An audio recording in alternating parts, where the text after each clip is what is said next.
Hello and welcome to the SVU S Review. That's right, this is Law and Order SVU here on FANVERSATION. I'm Yael Teagle. I'm joined as always by Taylor Gates. Hello, Taylor. Hello. And we have our old friend, our good friend, the love of our lives, Felicia Michelle's back. Hello. Hey guys, I missed you guys so happy. much. I missed you too. It's so good having you here. We are talking about Season 22, Episode 1, Guardians and Gladiators. Before we jump in, as always, we have the hotline for you. If you are in a situation and need help, please reach out to RAINN. That number is 1-800-656-4673, 1-800-656-4673. Taylor can tell you that spells hope. Hope. Yes. That's what you can tell us. You're welcome. I can. It spells hope at the end. Yep. Thanks. Also, before we jump in, actually, I feel like this episode we're not going to have a lot of jokes. Yeah. But as a reminder, sometimes the show goes very dark, and to combat that, we go light. So consider this your content warning. All right, this episode, Guardians and Gladiators, was described as when the squad tries to solve an assault in Central Park, they are hampered by their own blind spots and community that is losing trust in the police. How did we feel about this episode? Everyone just takes a deep breath. I'm sorry, before we got on, I was like, it is every single headline from 2020. This episode was like, oh, season premiere is going to just be a whole like mirror back to 2020. It's like whatever I'm rubber, you glue, whatever you say sticks to me, it bounces off me, it sticks back to you. It was like, here you go, 2020. Here's every horrible humanity issue that your society currently has. Here you go. Yeah. I think that sums it up pretty well. And I do appreciate like what they were trying to do. I've been also trying to read a lot of like other takes from this because obviously I'm not like the person that it matters the most if this like resonates with and if this is like respectful with. I've been trying to read takes, from like the Black community.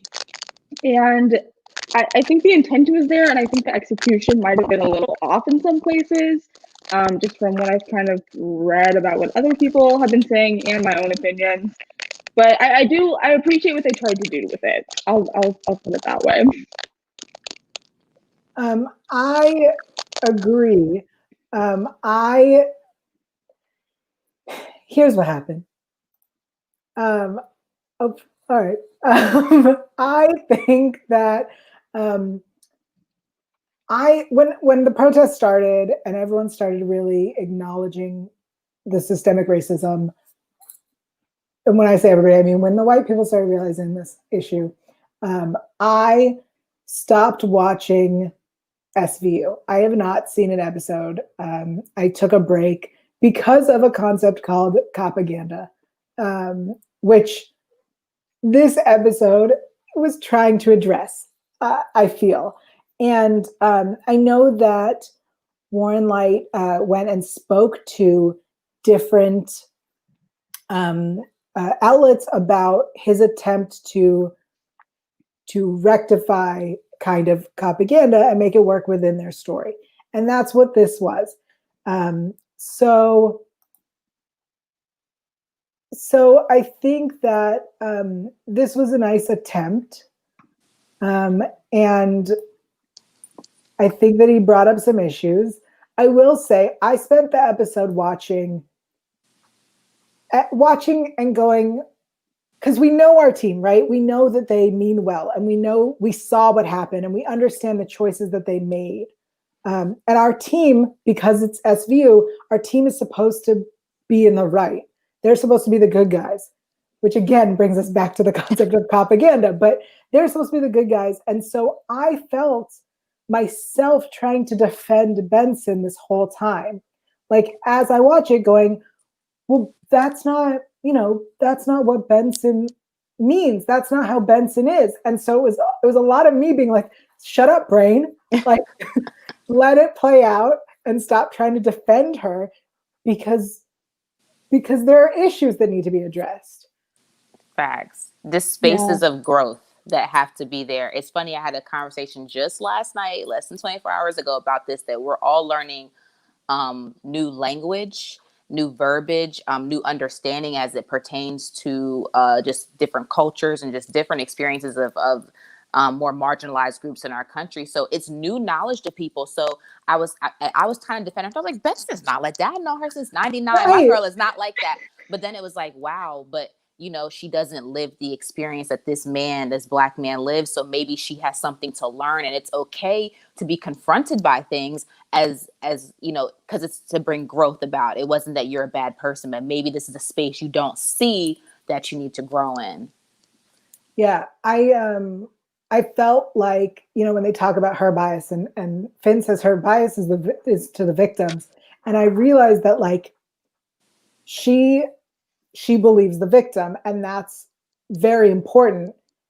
The question in this specific situation was there a victim? That woman was not a victim. And that I was like, how do you argue that? How do you rectify that? How do you fix that?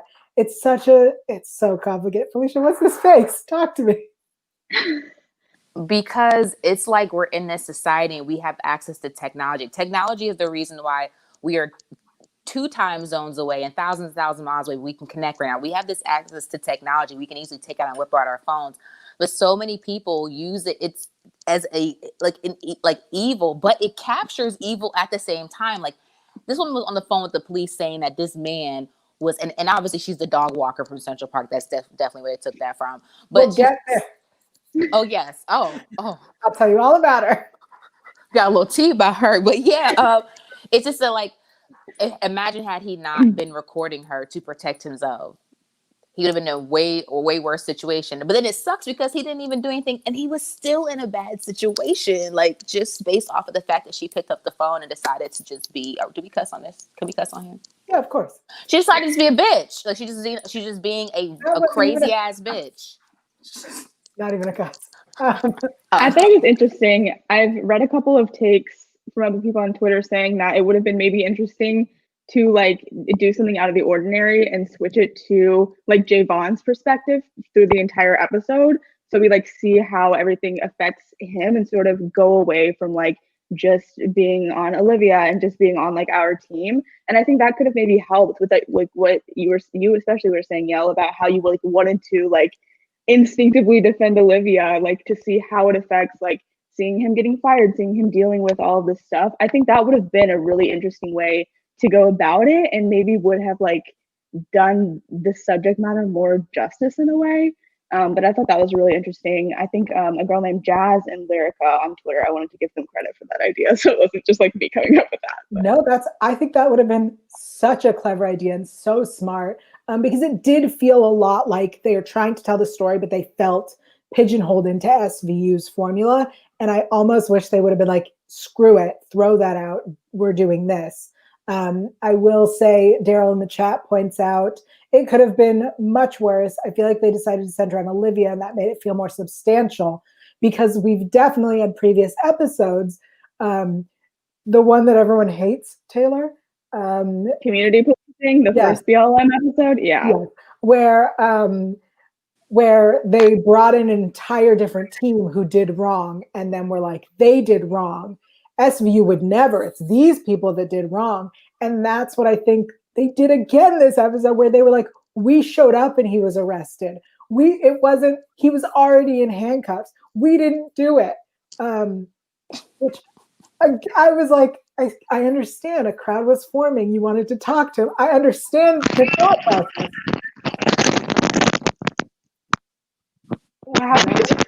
I don't know. Oh. I don't know. My cat's over there, so he didn't do it. We're having so many like technology issues today. Is it me? Am I the problem? I don't know. Always the All right, let's keep going. I'm always the problem. Let's keep going. I have to point out the kid with the Karen. His entire dialogue was ADR. He was not speaking from the park. Look, I was like, something doesn't seem right. Like this. Like, oh my gosh, it's popping. This is, I don't know who's talking. There's so many things going on with the wavelengths that we're trying to communicate from right now. I'm muted and it's still happening. Oh my goodness. I muted Felicia. Oh my god, it's you you're wearing headphones. Oh my gosh, what is happening? I mean, it seems like it. Is it me? It seemed like it, but now it seems to be gone. I'm sorry, everybody watching. No, this is golden. Like, this is us. Like, you're just getting a behind the scenes look at like actually how the three of us just interact, because we're both just like, it's me. I know it's me. It's like so and dysfunction at the same time, you know. It's very supportive though. It's not blaming anybody. No. It's very supportive. All right, let's keep moving. I just needed to bitch about that kid. Because the whole thing was very clearly that kid was not speaking. The sound was coming from somewhere else. Okay, fine. If you want to bitch about something, I also want to bitch about something. What is going on with the masks? Are they wearing them? Are they not wearing them? Do they care if people wear them? Do they not care if people wear them? Every scene, it's different rules. And every person, it's different rules. And that's the most accurate thing about the episode, is that it was very much how America is right now when it comes to masks. So yeah, I thought that was very accurate. Didn't faze me at all. Totally normal. Because they'd be wearing a mask, someone would approach someone, take it down, take it off to say something. Honestly, the Chief Garland walked into the station wearing a mask, and then was like, "Let me take it off. I can finish my day." No, keep the mask on. What got me was that the nurse was not wearing it in the hospital. Yes, you're in the hospital. Wait, the parents wasn't the mom or the brother. The brother kept taking it off. God forbid if you've had anybody close to you be in the hospital during coronavirus or any of that. Ain't no two people. There is not two people. This is not Noah's Ark. You will get one. You will not get a pair. You will just get one. You don't have two people. I will say I was in the hospital during coronavirus and I got no one. And I wore my mask literally the whole time, including while I was asleep. I don't know what world this is where they took the masks off. Every person came in and out of my room wearing a mask. Mine was on the whole time. I took it off to eat. That's it. It was just so inconsistent. Like, they just needed to pick a lane and then stick with it. Like, I understand if you don't want to film with people, that's fine. Like, it's a make-believe universe, but like, choose one and stick to it. Not just that.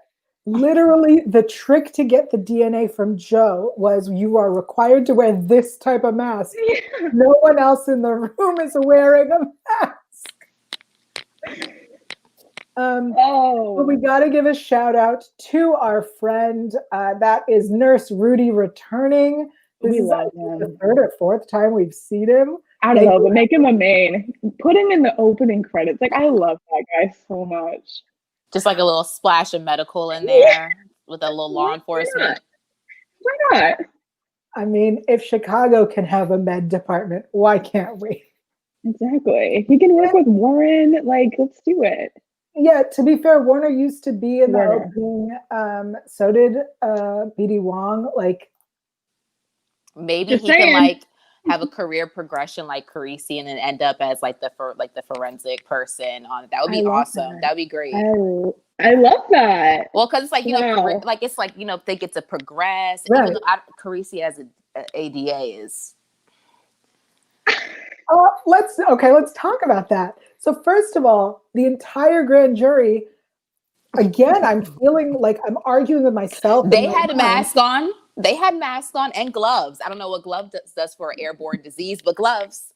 And the little glass things between some of them. That's true. Okay, sure. All right. So sorry, back to that grand jury. I felt myself arguing with myself because we know that Joe did it. But like, we can't do anything about it now because, you know, the cops are shit. What are we supposed to do? That was such a weird message to send almost. Yeah. Like, so people shouldn't be like, what are you trying to say here? They're trying to say that we have to believe the cops. This whole like propaganda.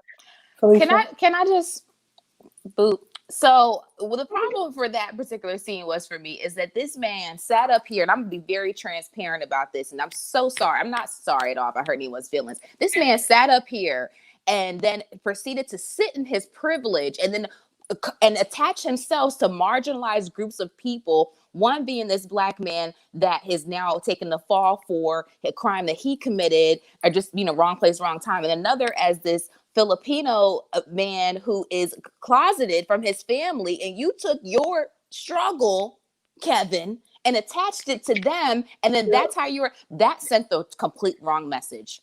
Because that, I mean, I get what they were saying. I don't want to believe that we're at a point where someone is just clearly a rapist and a liar, and that a grand jury says you got to go away. Because as much as grand juries hate police, or that's what that kind of the message of the episode was. As much as grand juries don't trust police, or the people don't trust police, people also don't trust white Karens, white women who use their privilege in the wrong way. And then the whole patriarchy of America is white male. So people are starting to really dislike white males and not always believe everything that they said. They don't have the same level of credibility, just to have whatever you say goes. No, that's not anymore. So I just feel like that was very unrealistic. I feel like that man, a grand jury would have got in on his ass, because now a Black man took the fall for your stuff, and we know that you're all connected together. That wouldn't have flaw in New York City. He'd have definitely got indicted. He wouldn't have walked. I will also say that his coming out as a defense, I was like, oh, they're also pulling Kevin Spacey into the story. Oh, I didn't catch that, because that's what he did. He came out in his defense of his assaults. So disgusting. You're so right, Felicia. They threw everything that happened in the past 365 days. Boom, we're doing it. If this episode was a drink, it would definitely be like a Long Island iced tea, or like a Blue Motorcycle, like a trash can drink. We're just gonna throw all of that in there and then just suck it up. It's gonna be great. You're gonna get intoxicated by it. No, my stomach hurts. It's the punch. It's the punch at the end of the night, or the next morning, right? Where everyone's like pouring whatever's left. Speaking of punch, can I just say that, I know this sounds so bad. Wait, that was a really bad transition. I'm excited. Go on. Ever since Noah started talking, he has particularly gotten on my nerves. I cannot speak to anybody else, but he just particularly got on my nerves at the end of the episode. And I know we're not going chronological order, so I'm sure this is fine, y'all. Excuse me if I'm talking out of turn, but nope, you're good. Are you a racist, mommy? Poor Olivia Benson. Now, I've been watching some throwback random episodes here and there. Y'all didn't accuse her of all types of stuff. This woman that got beat up with all abducted. You lied to the nurse and said she had grabbed you up and had hit you, and then she had a whole case with diapers, and then you got kidnapped. No, you need to bring no drama. You need to be cute and giggle and write me and make me cute little messages and say, "Mommy, I love you. You're the best." You don't need to bring me any more static talk asking me, "Am I racist?"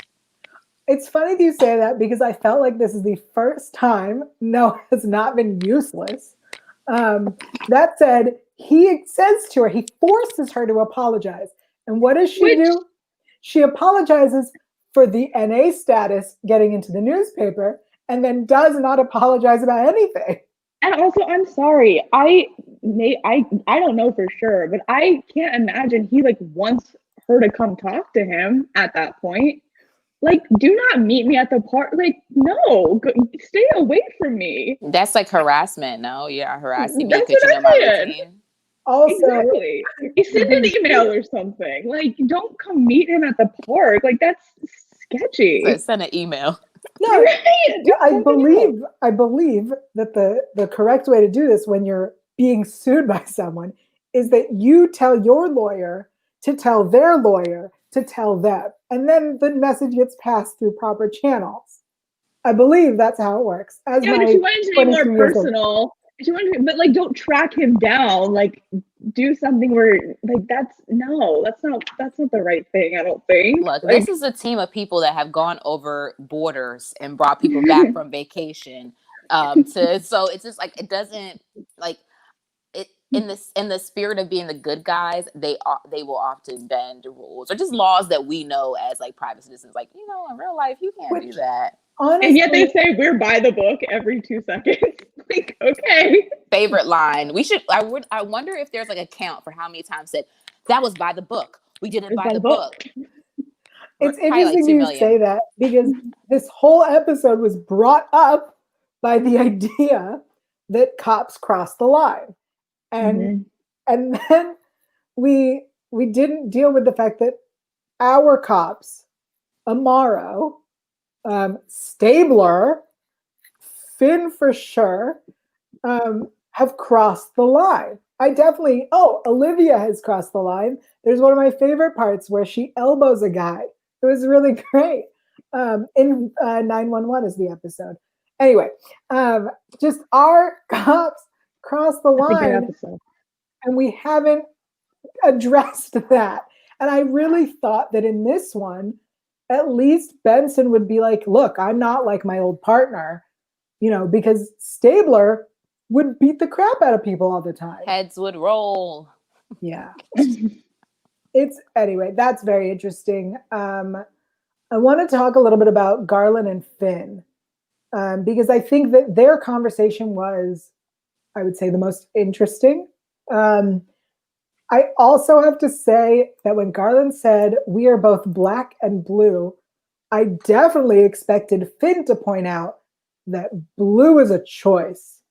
Blue is a job. And the fact that he didn't, I feel like, was that line in the first script? Did the first draft of this at least point out that that it's a job that you chose? Yeah, we didn't really have like a person who like played that role, and I'm surprised that it wasn't Finn, because I feel like it'd be in character for him to like have, like you said, more of those like thoughts and opinions about it. So but I thought that could have been a cool opportunity. He's fiercely loyal to that particular, so loyal that he took an exam that she took and passed, but will not move up. Has no desire to have any career goals for himself and will not move up. And I just want to be like, Ice-T, I need you to talk to the producers about your character development, because it don't make no dang on sense that you have just consistently just done one thing this whole time while we watched people get promoted, demoted, move all around, and you've just been in the same died. Died. You have, and that's the hill you're just laid out on. Like, there has to be like more to that. And I think that conversation really struck me when he said to him, my dad was a sergeant, but back then that's as far as you can go. Like, telling him, like, get up underneath this lady's butt cheeks. Like, you don't need to be up under her butt. Like, you could do so much more. And like, representation matters. Okay. I don't care what anybody says. Representation matters in every arena, in every industry, seen and unseen, behind the scenes, in front of the camera, wherever, it matters. So the fact that like, he's telling you like, you could do more. And you're just like, I'm going to go run and tell Olivia that she has to watch her back. Yeah. It's I believe that Finn's entire plot, and I don't know if this is realistic or reasonable, but I know that his like character is supposed to be a guy who like goes in, does his job and leaves and doesn't think about it. And I know that Ice-T has talked about that like when Finn goes home, he's not a cop. And so I believe that's the argument for why he doesn't care to like move up, is because he doesn't want responsibility. He wants to show up, do his job and leave. And I also be like, then this isn't the job for you, because you have opinions on what's going on. And literally Javon turns to him and goes, hello. And he doesn't say anything. So the conversation, that is a lonely feeling. Yeah. And the conversation was that they're cleaning house and somebody might be gone. And my question is, do you think Benson, Garland, or Finn, one of them will be gone this season or at the end? No. I don't. Well, Finn's not going anywhere. That's obvious. Olivia Benson's not going anywhere. So just by process of elimination, I think that Garland will, because especially as if he continues to be as vocal, if he continues to be vocal, he was very vocal about how he thought and felt with Finn, and if he continues to do that in other parts, some people don't really like that. I'm going to speak for myself, being in an industry that is predominantly like white and run by males predominantly, is a lot of times when you continue to speak up, it can get misunderstood, and then you trying to educate or have a conversation, a dialogue with people, it can come off being aggressive, and it will not be aggressive. I'm just literally telling you, if you think that me talking about my experience is aggressive, well, damn, I mean, imagine actually like living that experience. So some people don't like that, especially when we come and talk about like policing, police, that blue shield, that's a real thing. Like, you don't cross that line. And so whenever even you're a part of that and you're speaking out against it, there's going to be retribution for that. So I do think that people talk too much. I'm sorry, SVU is a very gossipy team. They're very gossipy. So I just feel like maybe like a little later down the line, he could get in trouble for that, but not actually for that, like for something else. Sure. But that be the actual reason to kind of give him a push. It's interesting. I agree. I think Garland is the like most likely candidate. Last one in, first one out. He is the newest series regular, so I think it is likely. But that's why I think they're going to keep him around. I feel like, Felicia, I feel like you have a really good point. I feel like he's going to face struggles for that, but I don't think that he'll actually like leave the show altogether. Maybe he does like get a different like job within this sort of bubble, but I think that he brings a lot to the table and he's a really interesting character. So I think it would be a shame if they booted him after one season. Like, I hope he stays around in some capacity at least, because I feel like he adds like an interesting perspective, and like we loved him last season when he was just recurring. So I think that there's like a really good opportunity for him to like play a really interesting role and kind of immerse himself like with the team. We also got introduced to a new IAB person. Renee Curry is her name. She used to work with Tucker. I like that little name drop there, being like, remember Tucker? What did we think about her? And also, I just got to say the case, if you recall, that she brings up, the McCall Carter case, that is season 15, episode 3, American Tragedy. And I will say that the actor who played Javon was not in that episode. Oh man, I was like, oh, that would have been so cool if they were like, yeah, come back like 5 years later. Oh, that would have been. I mean, they're good about that though. Like, who was it? Amanda Rollins has been on there, I think 2 or maybe 3 times before she was actually Amanda Rollins. Like, she had been on the show. So they're good. They're good about doing that, bringing somebody back that they like to work with. So I'm glad. I kind of was like, oh, Yell will know if he was actually in there or not. And I was watching, I was like, was he really in there? He was not. He was not. At least he's not credited to be in that episode.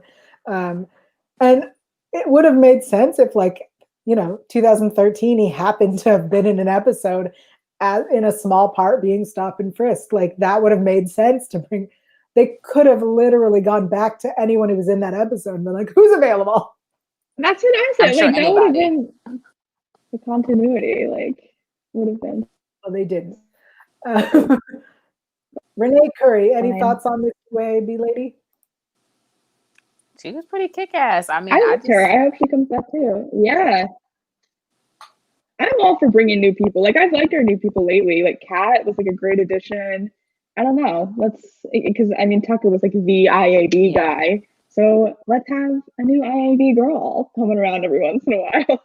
See, I'm telling you, representation matters. I like that. It seems like it's a strategic way of putting different people in places that we've never seen them in the show. Like, in real life, it's probably not reflected as well, but we've never seen in this show, and the show has been on for a lifetime, literally. Some people just don't even remember SVU not being a part of their, like, on television every weekend while they're cleaning. I know that's like me growing up, but we never saw those people. 3 years old.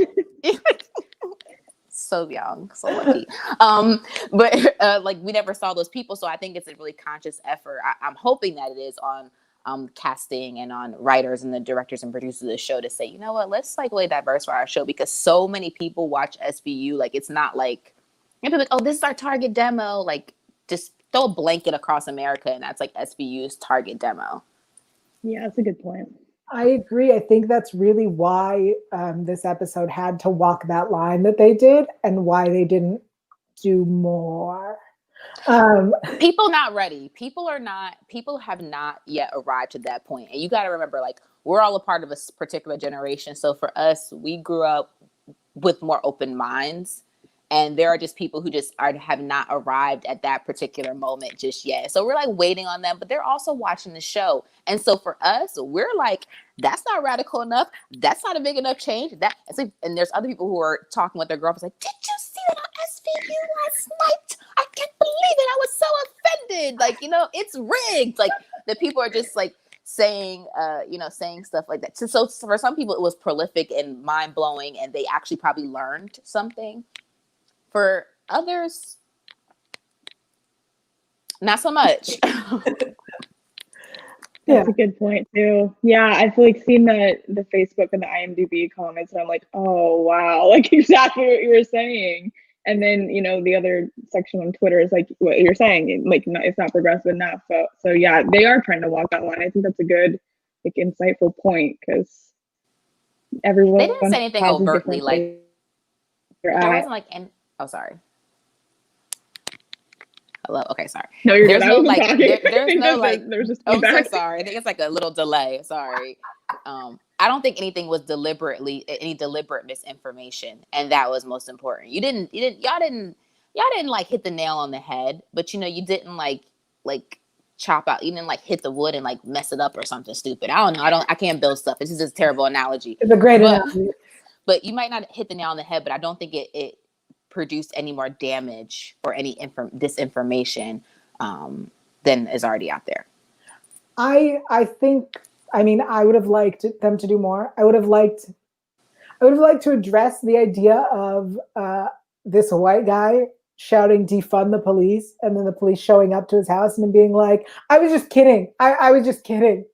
I think that would have been an interesting conversation to have somebody discuss, to even have Benson being like, well, we're underfunded, but I also think that here's where the money should go, because I think that Benson would be the person to go, oh, I get what you mean. What you mean is we need services. I think that's whatever. We have a whole season ahead of us, and maybe they'll get there, and I really hope they do. Or that, let's be quite honest again.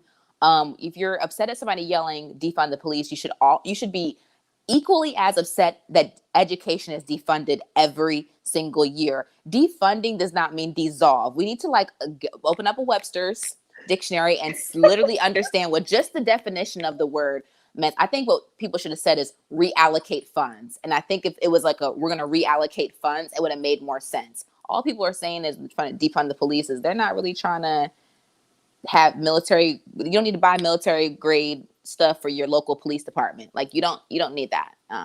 It's not necessary every single year. Meanwhile, teachers are trying to figure out how they're going to buy pencils and paper and crayons for their kids. Kids go back to school every single year with the things they don't need. And then think about it, they're really not getting the things that they need right now. So how about fund some education? Because school systems scrambled during coronavirus to figure out how they were going to educate their kids with the limited resources that they had. So if you can take away from education every year and you can sleep peacefully in your bed, I can definitely sleep peacefully as someone yells defund the police. Like, oh, that was nothing. Like, I will go right back to sleep. I'll be done with it. Yeah, I agree. Any final thoughts on this episode before we move on to the best lines? I just want to talk about Joe's character and his wardrobe. The pop collar. I could just smell the Axe body spray just coming off of him. Like he was honestly, the actor did a good job playing so. I just hated him on sight. He's the worst. So the popped collar is really what just got me the whole time though. It was so bad. I was too distracted by the masks to notice anything else. He was a piece of shit. Any other thoughts? All right, Taylor, tell us. Good. Tell us, Taylor. They really tried to bring in so much like Gen Z vocab. I mean, we used Karens, we used canceled. Like, we really were hipping with it this episode. And also, I mean, I think that we can't speak about this episode without talking about the title of Joe's video, which was Hottie Cop Telling Me to Film from Thirst Trap 94. Like, that is classic SVU right there. So that's just what I wanted to say about the lines and the choices that they made for some of these elements. There was a line that I heard and definitely was like, Taylor's going to write this down. And so I didn't, and now I can't remember what it was. Oh no, I don't know what it was. Me too. Hottie Cop, it's just like really did it for me. They do douchebag so well. They do douchebag like no other show has ever done douchebaggery. Like, they do it perfectly. As soon as the person appears on the screen, you're just like, I hate them. I hate them. I hate them. I don't like them. No. Did not trust. But we also had a bartender, which was great. And it was exactly like the bartender from our TikTok that we watched last week. Yes.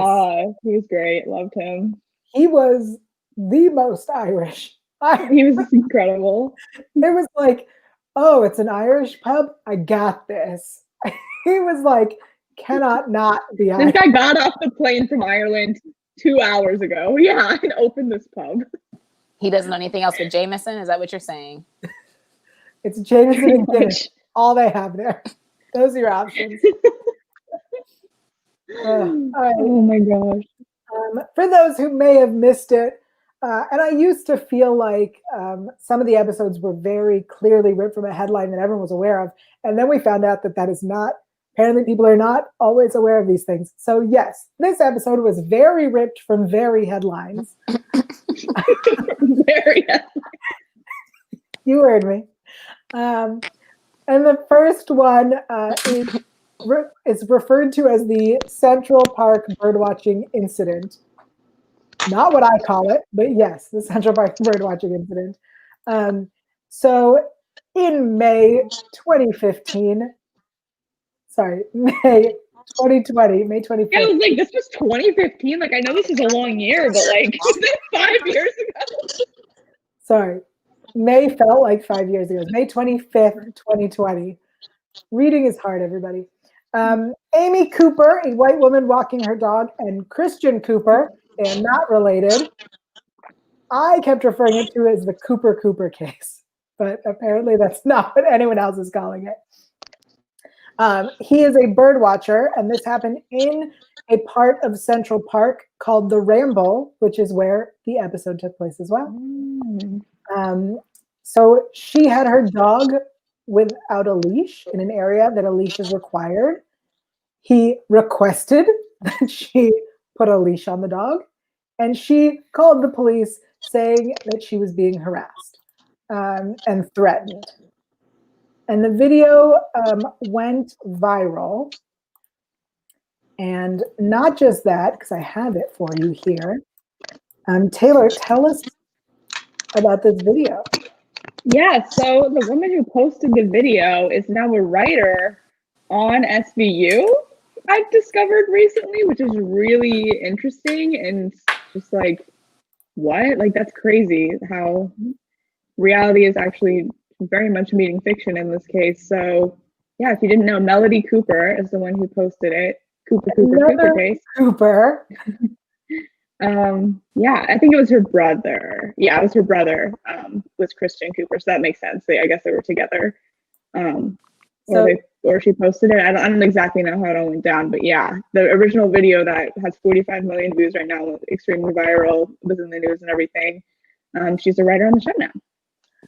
As you can see in this video, the woman is strangling her dog. And thank you to the diehards for letting us know that Melody Cooper joined the writers' room. Well, she lost the dog, though. They took the dog back. They gave the dog back. She got her back. Oh my goodness! They took the You're dog right. And, there is so much redemption for white people. Like, I'm so done. Like, what the fuck? Like, why would they give her that dog back? This lady is a first off, a psycho. Secondly, like she has like a malicious ass streak. Who calls the cops on anybody? I've never called the cops on anybody. I've never had to. No. I'm just like, why are you calling the cops on somebody? You could just walk away with your dog without its leash on. You could just go. Yeah. Yeah. Yeah. So that was the first case that this. So she gets to be on the best show ever.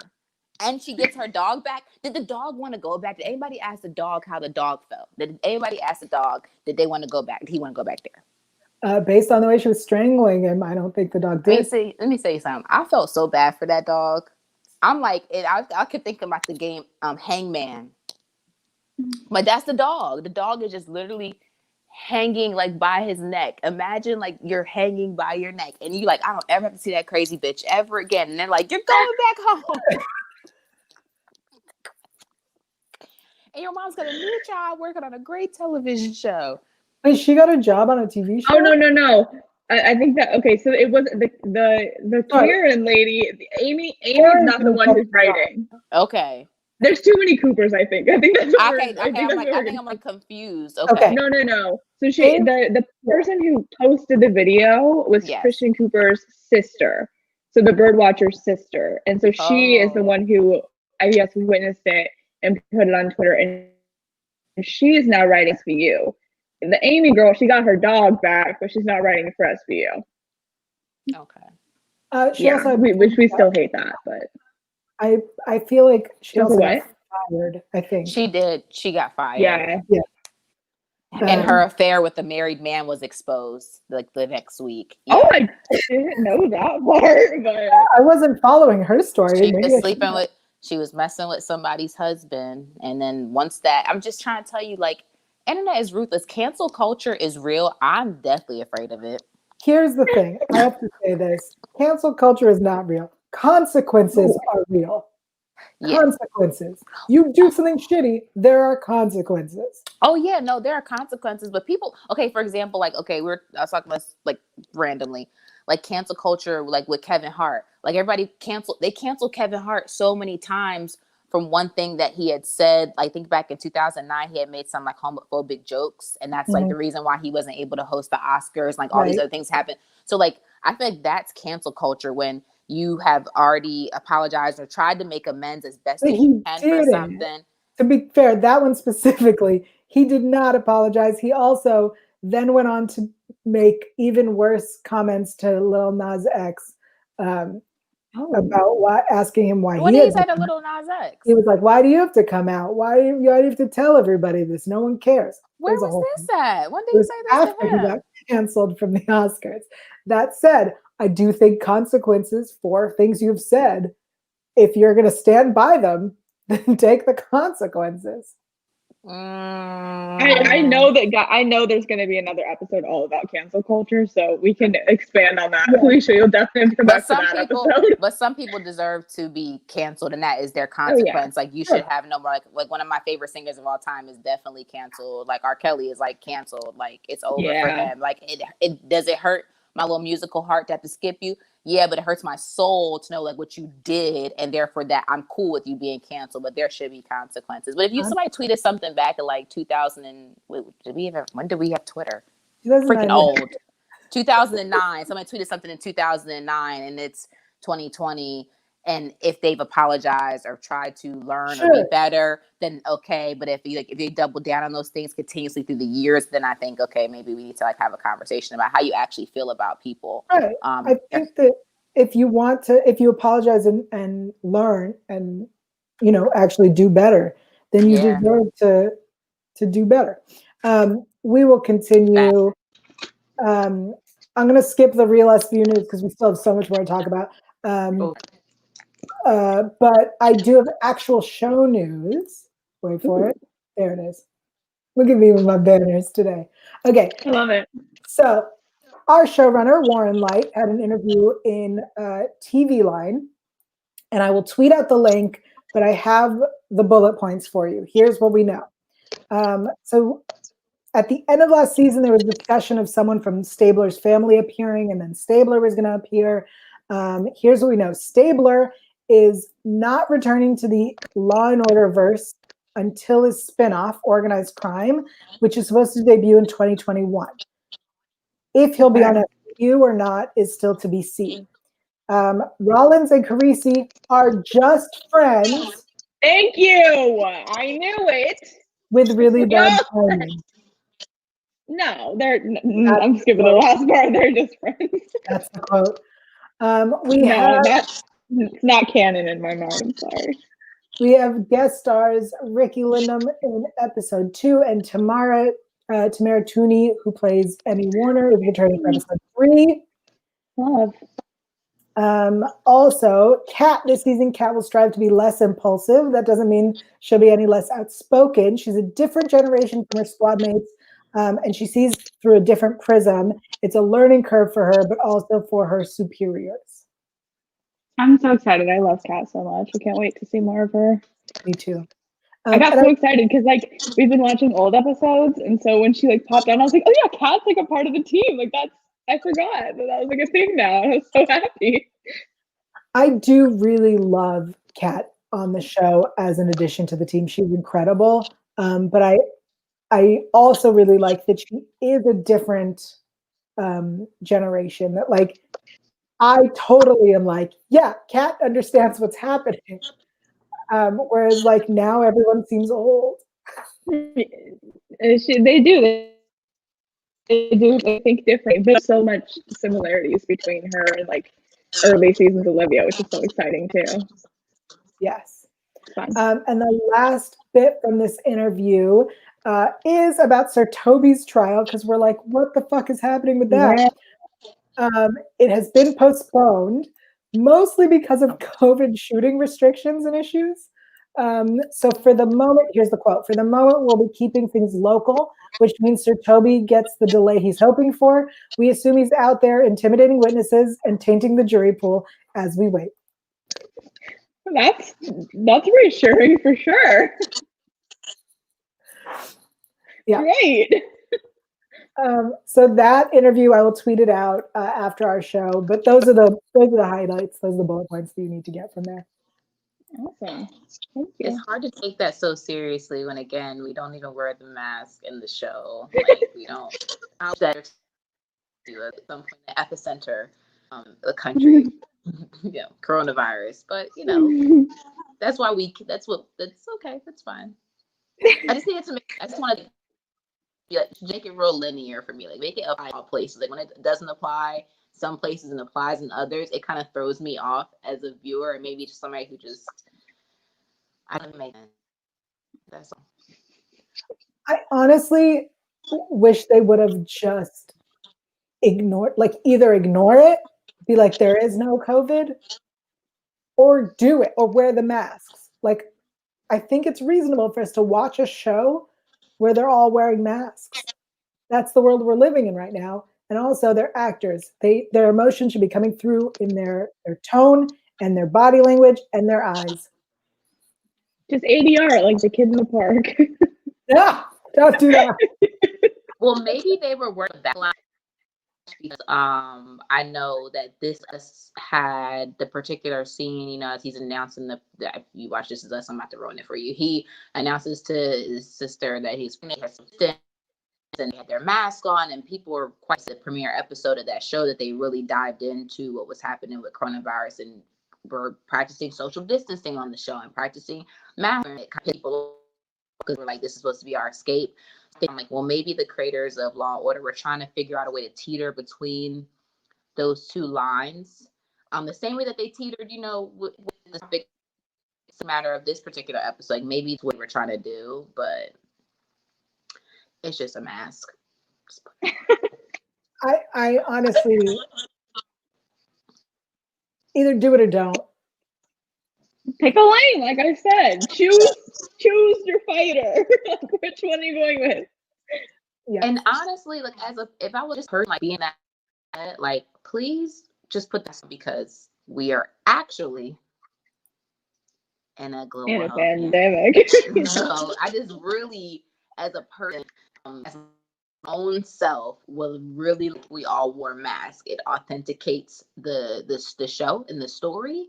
It adds a layer of frustration that people feel in terms of times that you got into the front of the grocery store and you don't have your mask with you and then go all the way back to your car. Sucks. And it would also work in keeping people actually safe. Yeah. These are all really great points. I get COVID tested all the time though, but still still a risk. I mean, they were all getting their temperature checked, but they weren't wearing a mask.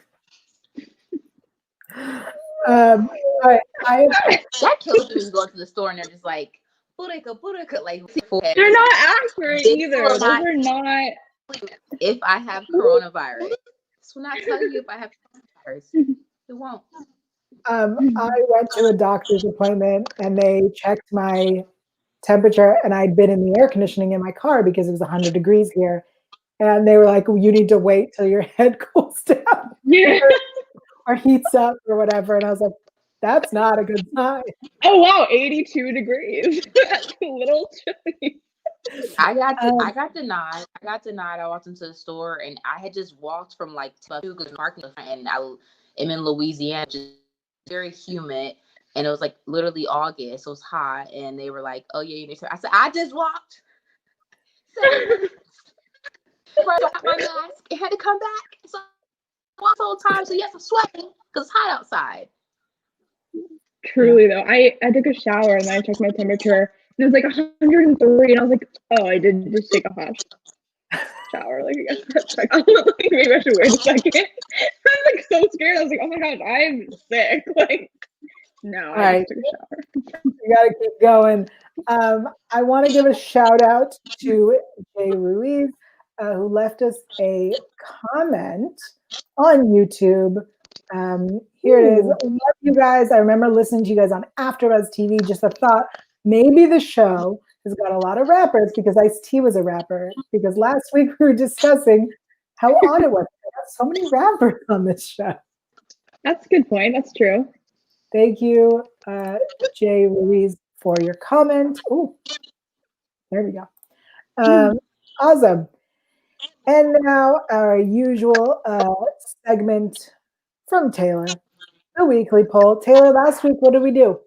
Last week, we did our favorite undercover episodes because we discussed wildlife. We had demons, wildlife, mask, and bombshell. Sadly, yeah, I know one of your favorites is demons. That came in last. And then last? I just did. It got 13%. And then we had a tie with my wildlife and mask. Those both got 26.7%. And then bombshell, I figured this one would win. It got 33.3%. That's the Swingers Club episode. It's a gem. I'm glad that you guys understand how bombshell won. I don't understand how demons lost. Sorry about it. This week we are talking about our favorite season premiere episodes. We have, so I just picked some of me and Yale's favorites for the other slots. We have season 12, episode 1, Locum, which is one of my favorite episodes. It's with Joan Cusack and Bailey Madison, and like, it's nuts. Like, I've watched that episode so many times. I just think it's a great one for some reason. We have season 14, episode 1, that's Lost Reputation. Yale, you suggested that one. That is the one where there's a dead hooker that wakes up when Cragen wakes up in bed. That's that one? Yeah. What's season? 14. Oh, yeah. So this is the one okay. This is the one where they ended the season on a cliffhanger because he wakes up with the girl when there's a dead body in the bed. And then we start we continue the Genzel storyline.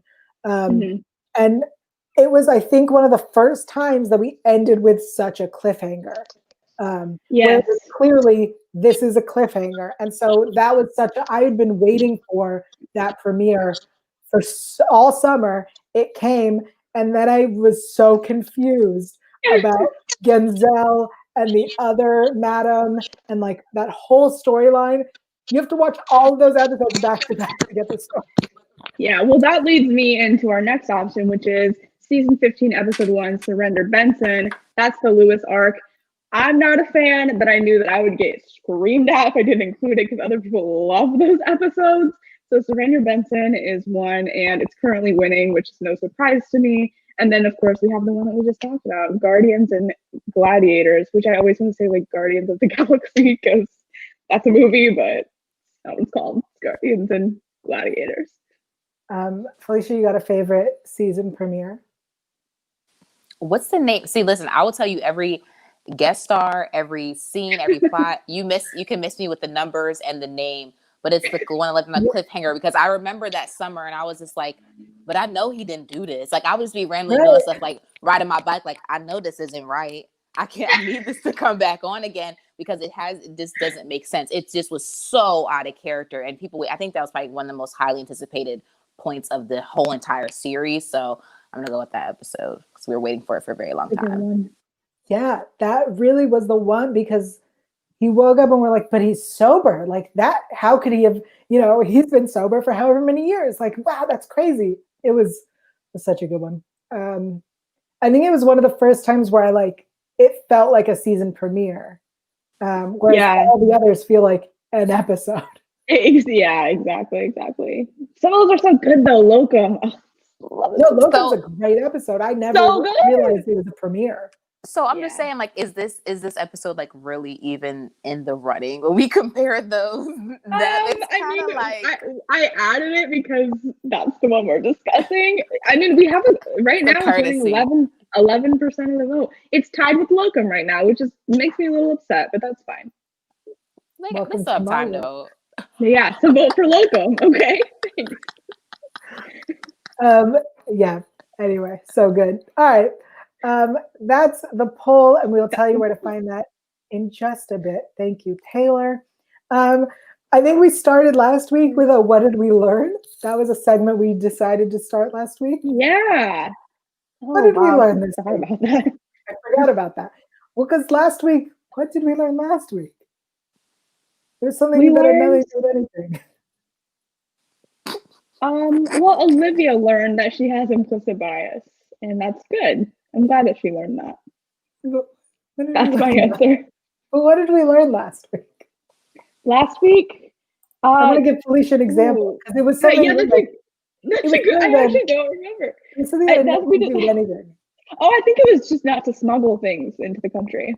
Like not animals, not people, not drugs. I think we right? Not to smuggle stuff not to traffic things. Because it turned, so when the episode aired, because we did wildlife, they were like, trafficking animals is less time than trafficking people. And it turns out that now that is not the case. So we learned that you shouldn't traffic anything. You shouldn't traffic anything. Don't traffic anything. Got you. Yeah. What did I learn this week? I learned, I learned that, okay, because it was in my notes and I didn't even get to bring it up, so I'm going to do it now. Carisi quoted Barba when he said, now you're going to admit what you can't deny, deny what you can't admit. And I realized what I learned is that Barisi really is canon. I was just going to say, like, if they're spending a lot of time together, what can you say? That's what happens when you spend that much time together. Yeah, you quote your lover. So I learned that even though no one will acknowledge it, it's canon. Yep, period. I remember this was like your thing a while back, and I thought that you had maybe let go of it, but I see you're still holding strong, and I respect that. They're together. Really respect it. They're together. It's facts. So something we learned. Something we learned from this episode, right? And it literally can be anything. I think I learned. It's that scene with Garland and Finn just really stuck out to me. That like what I understood just kind of reinforced it home that there are some dualities that people have in their everyday walks of life, and those things can combat each other. And just having like an understanding, and to know that things are not mutually exclusive. Like just understanding, like, hey, these two things are both a part of our lives, but they conflict right now, and just kind of like being like, damn, understanding when people are in positions like that and be a little bit more understanding of them, if that makes any sense. Like just like, okay, well, because I'll be honest, if I got arrested, which could be for a number of things, because you guys don't know me, I'm absolutely crazy. If I got arrested and it was a Black police officer, I might feel more of some type of way. So maybe it's like, okay, well, you do kind of have to do your job, and you do kind of have to also be and walk in your own truth and everything like that. But that is a very hard thing to do in our society right now. It's very, very hard, not just for people of color and predominantly white industries, but just really people across the board. It's just very, very difficult. I love how you said like the most profound thing ever, and you and Yellow like Marisi, you know, like. Well, I'll be honest. This is like probably one of the only, or if the only episode of SVU that really just hit a lot differently for me. And I think it hit a lot differently for a lot of people who watched the episode. So I know we always make it really light, and I came here and sucked the air out the room. Sorry about that, but No, not at all. But that one probably hit me the hardest. I really wasn't expecting what I got, but it made me be more reflective. Oh, and also I also learned that Noah still annoys me. Yeah. That's okay. And I don't know what that little baby did to me. I don't know what that little baby did to me, but he just. But can we agree, as annoying as he is, that this Noah is the best Noah we've had? Yeah, like I just want it on the record that he's the best of the worst. No, this Noah, I think, is going to stick around, is going to be the Noah as he grows up. The way that like Kathleen and Maureen and Dickie were. I think that this is the Noah that we're going to have, even though this is the third or fourth Noah we've gotten.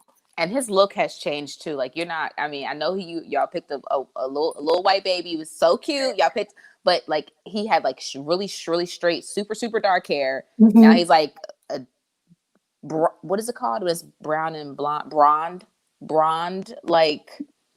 Do either of us look like we know what that color is? Look, I do, because that's what's supposed to be in here now. See. So it's like blonde. It's like blonde and brown, and now he has like very curly hair. So I've never heard that either. Yeah, it's a thing. It's like in between when you don't know if you want to be a brunette or a blonde, and so like it's like an in between little thing. Yeah. Okay. Mm-hmm. I learned that today. That's what we learned today. Oh my goodness, Felicia, thank you so much for joining us for this premiere episode. It really was a serious episode, and there wasn't anything we could really laugh at, which is a bummer. But we can laugh at ourselves. We like exactly. We did a lot of that. Yes, thank you so much for joining us. We've missed you so much. Thanks for having me. Where can everyone keep up with you on Twitter, Instagram, or whatever social platforms you are using these days? Yeah, sure. So if you're looking down right here, that is my Instagram. So primarily I am talking a whole bunch of smack and also delivering the headlines day to day. I'm a little more professional over there. And then on Twitter at it's Felicia on air. I'm there. I'm like not the biggest tweeter, but I'm a tweet lurker watcher. So if you tag me or mention me or something like that, I respond back. But I'm more like lurking on Twitter than I am really like in the conversation. Interesting. And if people want to see you on air, where could they see you on air? Oh my gosh. Well, I work at KTV in wonderful Monroe, Louisiana. So you probably got to go to my page because we don't live stream just yet. So let me work my way up. I'm trying to get back to California to you guys, so I can see you in person and squeeze you COVID free, of course, because I miss you guys greatly. Thank you so much for having me. Like, this is literally the highlight of my entire week. Even though it is the beginning of my week, it is the highlight of my week. Oh, that's very kind. Miss you so much. We miss you a lot. Thank you again for being here. Taylor, where can everyone keep up with you, and where can they find the poll? Yes, you can find me in the poll on Twitter at alphabet_Ann, and you can find me on Instagram at Taylor_Gates_. My Twilight podcast just launched last week. It's called Win and Forks, and you can listen to that on Spotify and Anchor and all of the places. And that's Win and Forks on Twitter and Instagram. So if you are also enjoying the Twilight Renaissance as much as I am, check that out. I'm everywhere at Yael Tygiel. That's YAELTYGIEL. If you are watching us on YouTube, this is the FANVERSATION YouTube channel. Please subscribe. Oh, wait, I have a thing for that. Hold on. There it is. Hit the thumbs up button. Subscribe, please, so you don't miss a thing. We are also available on podcast format. If you're listening to us in podcast format, there's an ad at the beginning of this. Yeah, there is. That was a thumbs up. I don't know where the camera is. All right.